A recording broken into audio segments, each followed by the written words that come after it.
પલસાણા તાલુકાના કડોદરા 4 રસ્તા પાસેથી પોલીસે માદક પદાર્થનો મોટો જથ્થો ઝડપી પાડી મોટી કાર્યવાહી હાથ ધરી છે.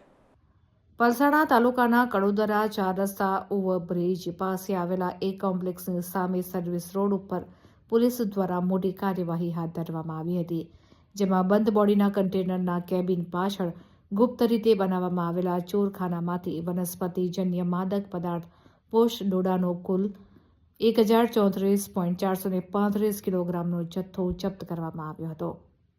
આ કાર્યવાહી દરમિયાન કન્ટેનરના ડ્રાઈવર અને ક્લીનરને ઝડપી પાડવામાં આવ્યા હતા અને કુલ મુદ્દામાલને કબજે લેવામાં આવ્યો હતો. આ જથ્થો મધ્યપ્રદેશના મંદસૌરથી લાવવામાં આવ્યો હતો. આરોપીઓ વિરુદ્ધ કાયદેસરની કાર્યવાહી હાથ ધરવામાં આવી છે.